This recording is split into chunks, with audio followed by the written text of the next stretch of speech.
only are they doing something wonderful, but they're actually quite lovely. And as I said, Douglas is having a lot of fun getting right into his creativity, and we can't go on our morning walks anymore without him usually bringing home some wood or bark or something. He's always got his eye out for something natural to be able to put into insect motels. So if anybody would like any more information, there's a little flyer on the table. They're called Cozy Critter Insect Motels.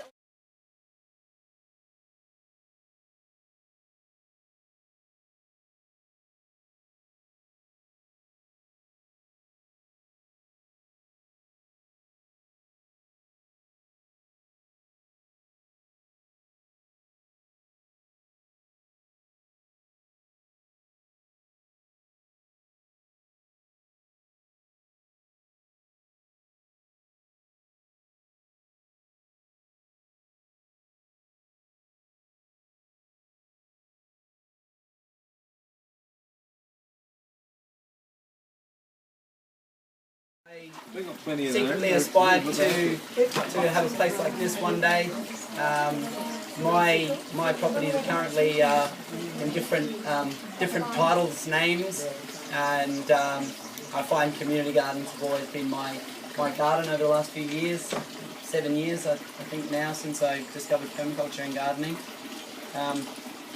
So as Lindy said, my name's Jay Jackson. I'm from a local group that now we're a business now. We're called Organic Motion, and basically it's three of us that love gardening and sustainable living and becoming more self-sufficient, and everything that means as far as tools and technology, the lifestyle and the community that we keep. And we're based in Kuranda.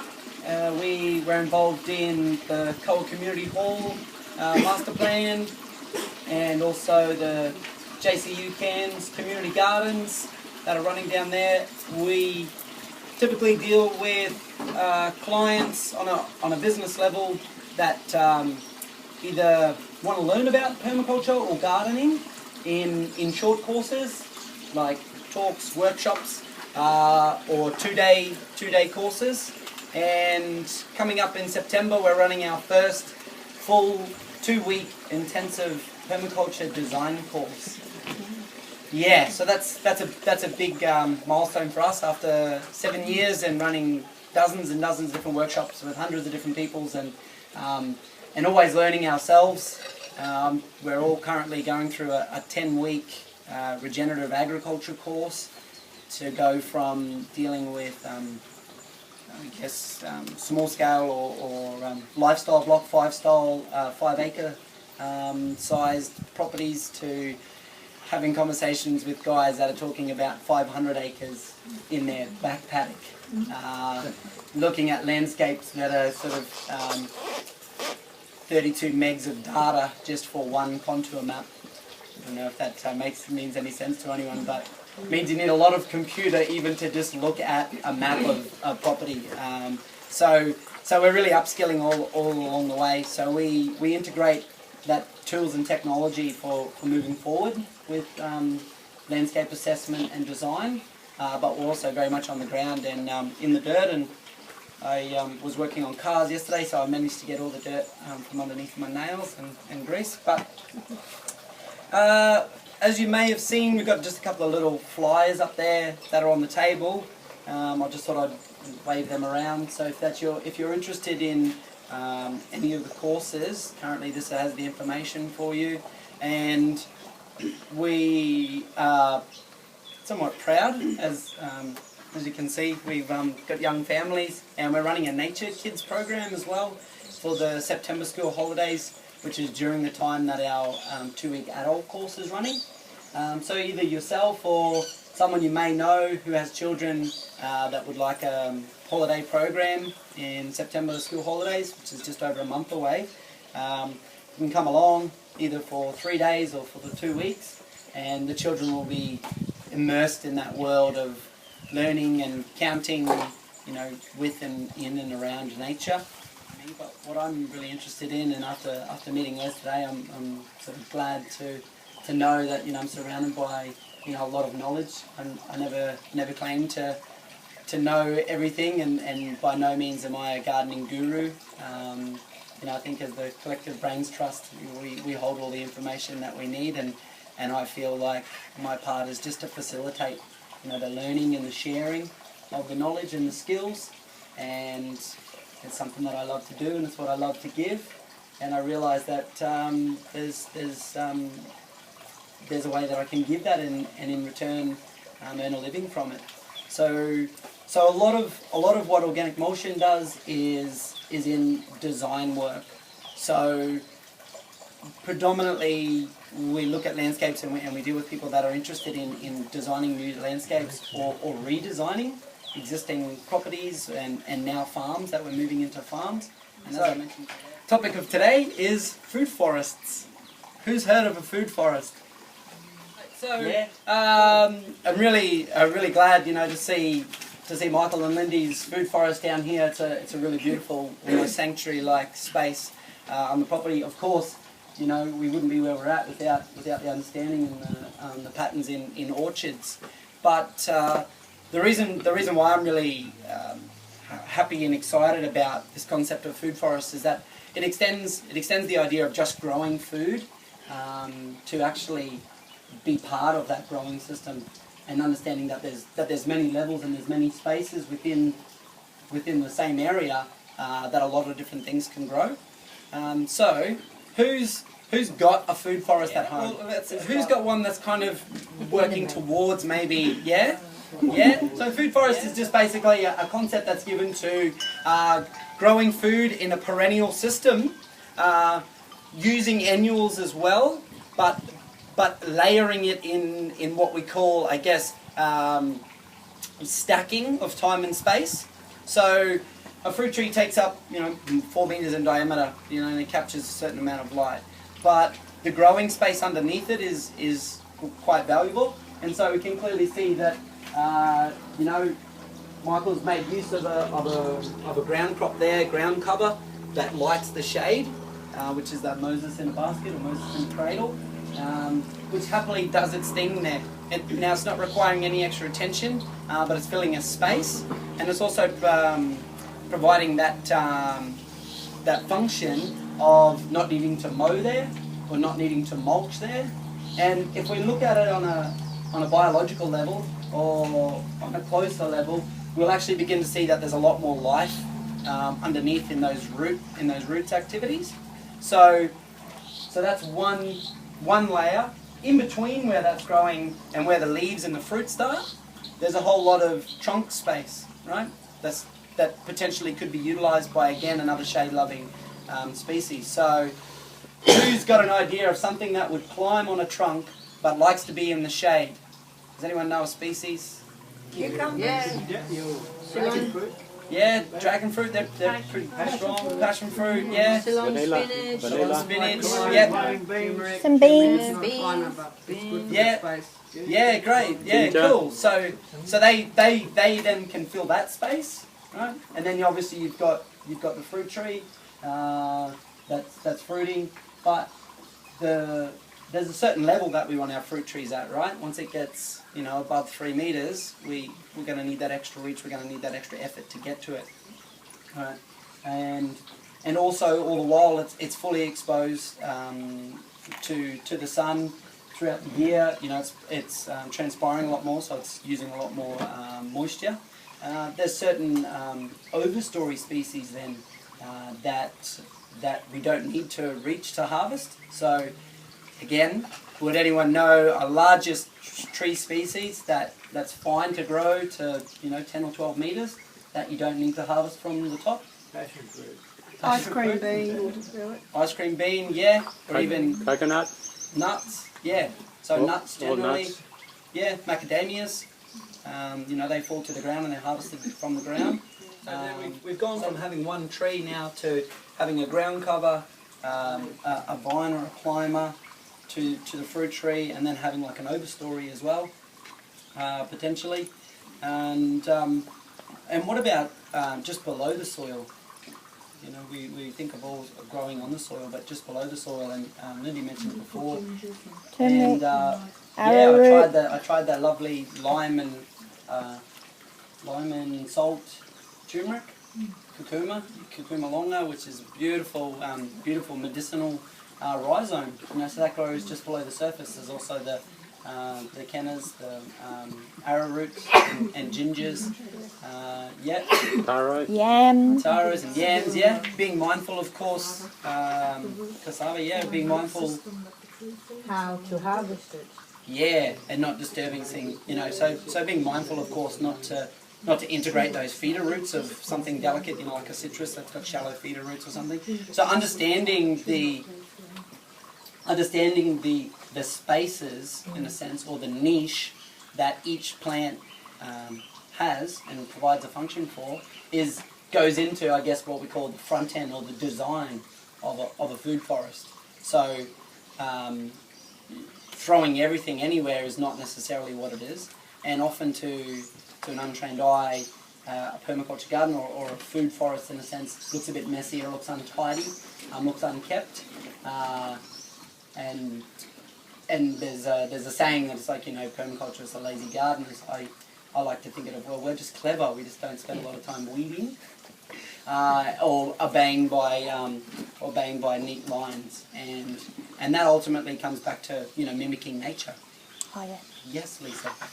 That was pretty much what I was going to say, because in relation to Sharon's question about what is a food forest, like the word forest, well, all of those interrelating layers of a natural forest, and you're just replacing the natural forest with food plants that you can use, yeah. Jay, can I just... Go for it, Les. It sounds great what you're talking about, and all credit given to Michael and his beautiful spread here. It's something he's built up over many years of looking for the right additives to build it up. But I think most of the people around here in Mareeba that are living in ground where houses are built have usually got, my topsoil's about that big, and then under that is clay. Right. And if I was to grow two things in the same place, there would be a total exhaustion of any water that was there. They'd be fighting over it. Right. So I'm just thinking that maybe there's two sides there, the really dry country. I don't know how deep your soil is, and it sounds beautiful. In conditions like here, if you've got water, again, you can grow under foliage underneath the tree.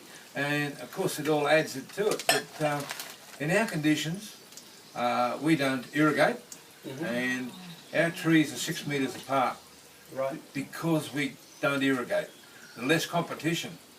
And we don't have anything underneath the trees because we don't have the water. And the first little bit of shower of rain, dew or whatever, the grasses, the weeds, they grab all the moisture. And it doesn't reach the roots underneath.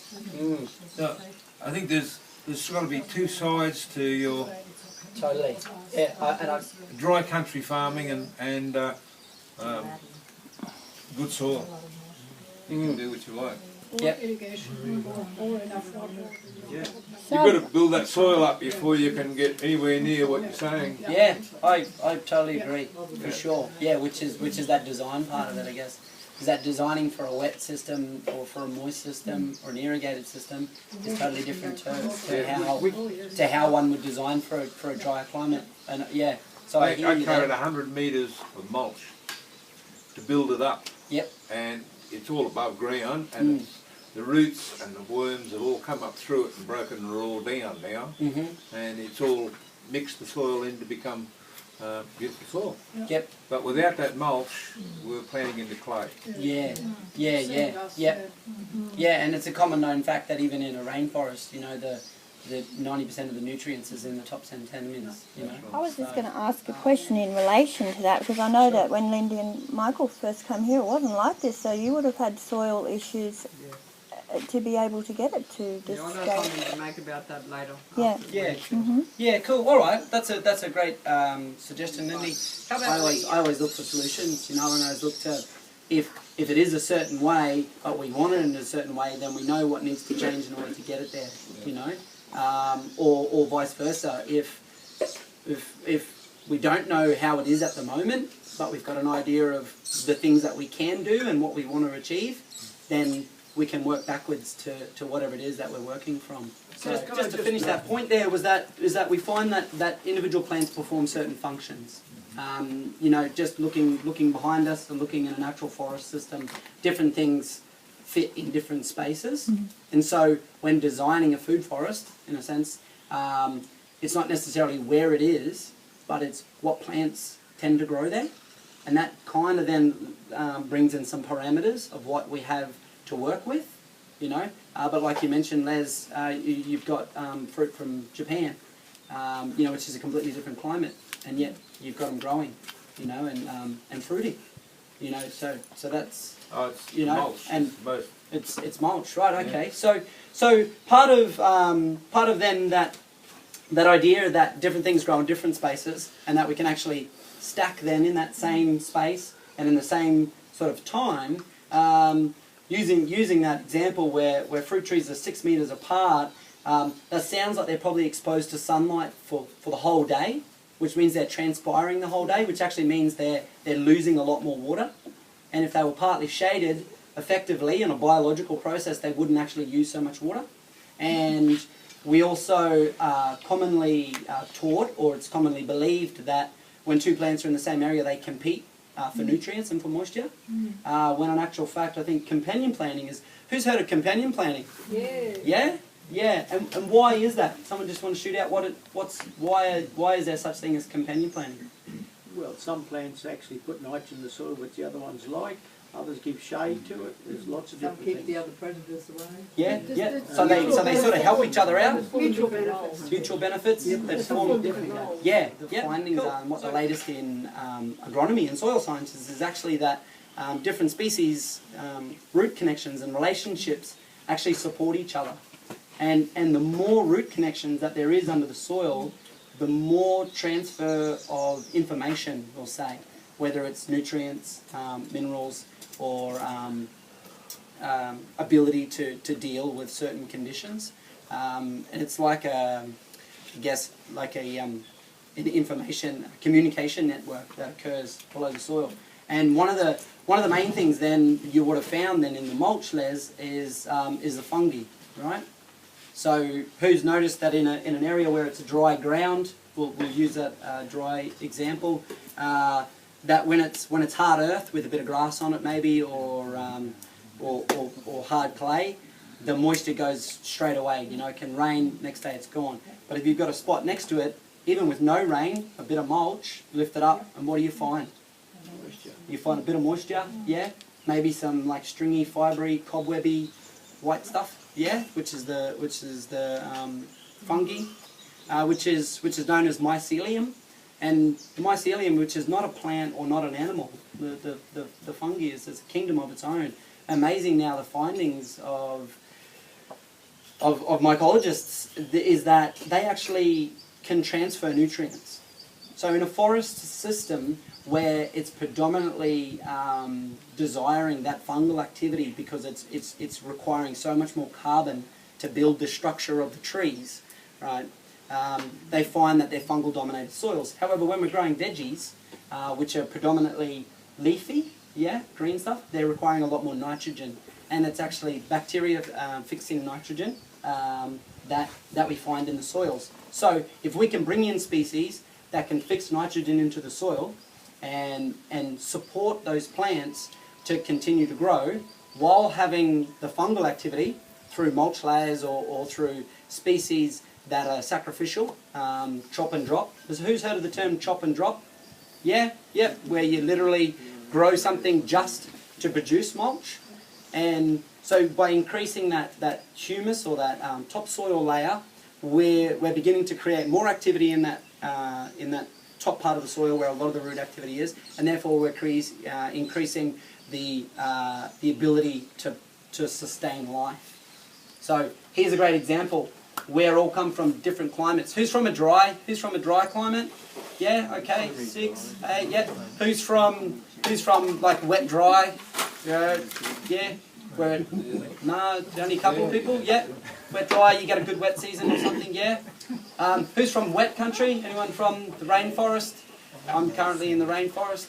Oh, okay. Ranger. Well, I'm going to need a bit of support, guys. Anyone else? Has anyone had experience in wet country? Yes. Yeah?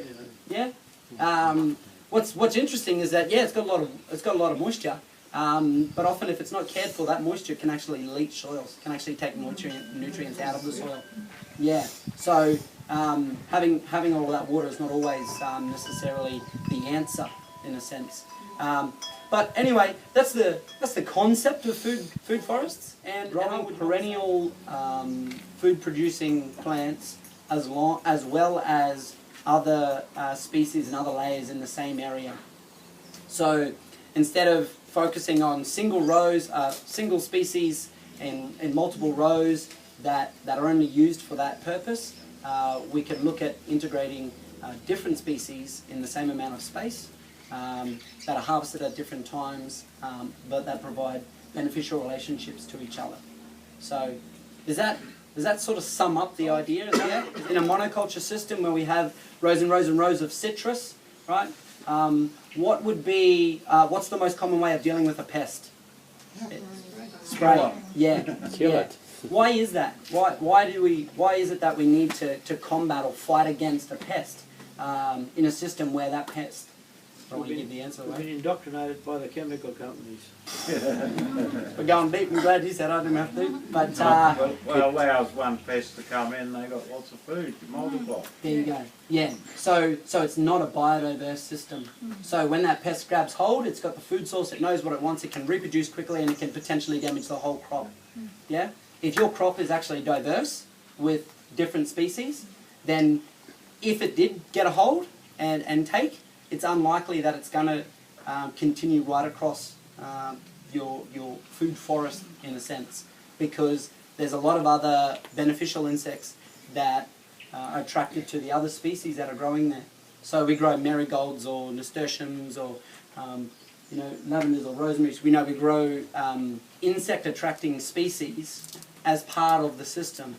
So just here, we all bring our own bit of information. We all bring our own, on a natural level is that there's ecosystems, there's food webs, there's certain species that eat other species, there's certain plants that provide food for species, so they're drawn in, and we start to see a more complex food web, where more interchange of energy. So the particular pest that might get into a commercial crop that's all the same, that's all it's got to eat in that area, so it's gonna feed on it, and it's gonna feed its heart's content, and therefore it requires almost the same way to treat it, a blanket way of treating it, and it's going to kill everything in there. Unfortunately, what that does then is it kills all sorts of other living life support systems as well. Who's heard of the state of bees at the moment? Is anyone aware of what's going on with bees? Yeah.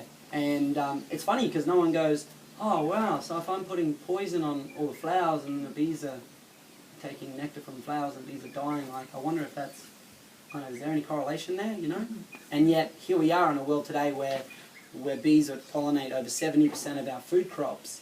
If we lose bees, there's a huge potential of us losing 70% of our food. There's technology now, they're trying to get little electronic things to pollinate.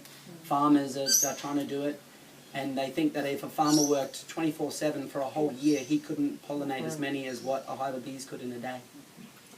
So there's a whole lot of evidence and there's a whole lot of weight behind why moving towards a diverse forested perennial system could benefit someone if you were looking to have that as part of your property and your design. Like you just mentioned, which isn't always spoken of, when we're talking about yields or produce or our harvest in a sense is that we have this physical evidence of what we get, from our fruit trees or from what we get. It's not always spoken about the non-tangible. It's not always spoken about the feelings or the state of being or the state of mind. And I think that's a really important thing. And I'm really glad to have had that conversation during lunch where I was talking with some people and they talked about, if we're going to live old, if we're not going to be happy and healthy, then what kind of life is that? And I've you know, I've met quite a few farmers, and they're doing great things. But those sprays and those chemicals and those mortgages and those stresses and the suicide rates or the farm closures, you know, are not really good evidence that those systems are happy or healthy in a sense. And so part of the design then, coming back to why and how or where we would design something like a food forest, is what is it that you want out of your property? What is it that you really want out of your system? We're part of the system. You know, it's feeding us food, we're feeding water or food to the trees, but what else are we getting from it? And if it's like some of the more conventional approaches, is a tractor with rotating blades on the side of it that drives down the alleys or drive down the rows of certain fruit production. That looks to me like something out of a horror movie almost. You know, this is some pretty serious machinery, you know, like it's... Yeah, that's where you get the square mango trees. Yeah. And that's, I don't know, that's not really natural, like pointing your finger or expressing any negativity towards conventional systems that have fed us for all of this time. But what I'm looking at as a younger person who's, believe it or not, in my 30s, who's looking to design for the future, I'm looking at alternatives. I'm looking at different ways that we can continue to grow food in a healthy way, in a productive way, but in a harmonious way. And that's where I feel food forests come into permaculture, and even more so than just the word permaculture, but holistic systems where we're part of it and we're understanding the interactions on much more of a level than just product, just what we're consuming. Their health and well-being on a bigger scale. Does anyone have a bit more of an understanding of why I'm talking about food forests? Yeah? Cool. And food forests for a dry system, completely different to a wet system. Totally. And really good point. Yeah, Lisa and then Steve. Well, I just, going on from the well-being of it, if part of our focus just as beings on the planet is to leave this place, you know, like I was saying about how this land here started, and being able to leave a legacy of leaving the soil and the water and the health of the families involved in the health of the community in a better place than when we started, like having that as a major goal. Maybe that's kind of a good focus for our activities as we change from what we have known into what we can be capable of. Yeah. That's right. What we have had, knowing where we've come from and the things that work, and putting that with the potential and our imagination and the creativity and what it is that we would really like it to be, and then filling that gap. And there's that triangle again. We know where we're at or where we've come from. We've got an idea of this utopia or Garden of Eden. Well, then I find that designing or permaculture design systems can look at what works best for the individual, because it's not going to be the same for everybody. And then put the steps or the plan in place to get there. As we spoke of there with the square trees or the big rotating blades that look like something out of a horror movie, they require a lot of machinery, a lot of fossil fuels, a lot of factories, a lot of servicing, a lot of mechanics, you know, a lot of everything to keep that going. First thing Les said to me was, have you done all your pruning? All your fruit trees have got to be pruned back. And yes, in a productive system, most definitely, for sure. When we would look to pick certain species or design a food forest for low maintenance, or for one that we can go away for a week or 3 weeks, or we can hit the caravan and go for 3 months, and come back and it's still there without being watered, because the species themselves are attracting the predators, the insects, the larger animals, dropping the seeds on the ground, natural germination. In a forested system, we've got a lot more transpiration, we've got a lot more humidity, so we're getting a lot more moisture, and the moisture is staying in there. A lot less sun penetrating to the soil, so we're getting less evaporation from the soil. So any moisture in the soil or in that topsoil layer stays there, because the sun's not, it's barely even hitting the ground, because there's leaves in every little spot all the way right down. And that if stuff gets a little out of control or grows over the edge or, you know, goes into something else, maybe it's better suited to that area. Maybe the soil over there is a bit sweeter, or what was growing there wasn't suited to that space, and it would naturally grow better somewhere else. And so we not only control our systems or look to put structure in place to hold our system in a certain way that continues maintenance to hold it that way, but we also allow nature to teach us and to show us that things will naturally want to do things that we might not want it to do. And in that space, instead of pulling weeds, we can actually look at, well, why does that weed grow there and not there? Well, there's a big space there, and it gets a lot of sun between 10 and 2, and over there's a big space, but it's all mulched and it doesn't get any sun. And now I could spend time pulling all that weed out. I don't know about you, but I don't like this. It's not enjoyable, you know. Or I could actually look at it and go, well, what is it doing? And use a bit of appropriate technology. Look at the science behind the particular species. Look at what function it performs. Look at the way that it interacts with the soil biology, which is the life in the soil. And we might actually find that what it's doing is that it's throwing a taproot down and it's taking iron out of the soil that another plant isn't doing. And if we rip that out of the system, effectively we're taking that nutrient out of the system and to somewhere else. But if we allow it to be there, trim it back or mulch it, it's actually then taking that nutrient up and effectively dying, as small as its leaves may be, or as small as the visible aspects of it. It actually then brings it to the topsoil, so that if something was then to grow, instead of it being locked up in tiny little clay particles, which, by the way, clay is one of the most nutrient-dense soils, you know. But the problem is not that it doesn't have life in it or that it's too dry. The problem is that it's too compact.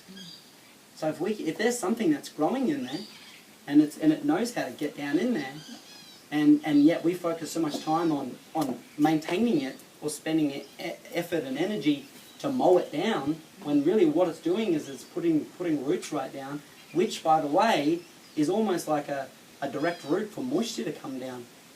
So moisture follows roots down. So the deeper the root, the deeper the moisture is going to go. And yet if we take that grass off, as above, so below, we've only got that much grass in our orchard, then generally the roots are only going that deep. In a rain event, it's likely that we're only going to get maybe a little bit more absorption than that. Yeah? And so by spending less time trying to keep it in a certain way, we can spend more time actually enjoying it. Putting our feet up, watching the butterflies, listening to the different species of bird. I've never seen that bird before.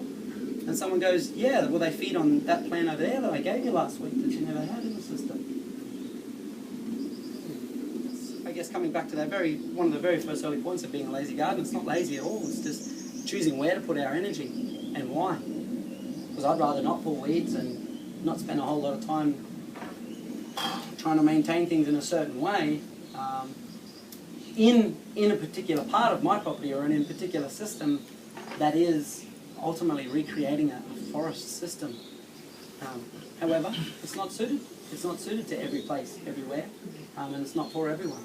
And so that's why, as a designer, we look to design these systems and fit them in the most appropriate space, with the most appropriate species, for the most appropriate reason to the individual or the individuals involved.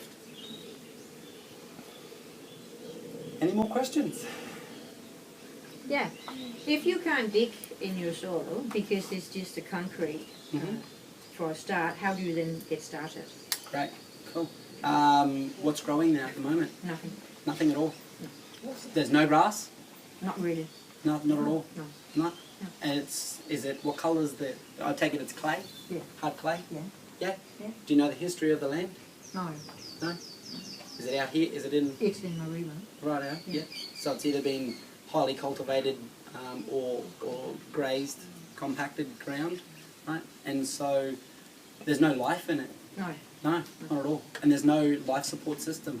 So even if we put bacteria in there, if we put a seed there and water there, Yeah. the seed might strike, and the seed's going to go, I can't get anything. Yeah? Cool. So that's when we would look at what can we bring into that system then to support life. If we're looking to bring life into it, you know, we wouldn't put a baby in the desert. So we would design the system to understand that we need to bring other things in before we even start to think about putting the seeds in the ground. Yeah, which also then looks at that other point then is that if you've only got that much, like you're starting with nothing.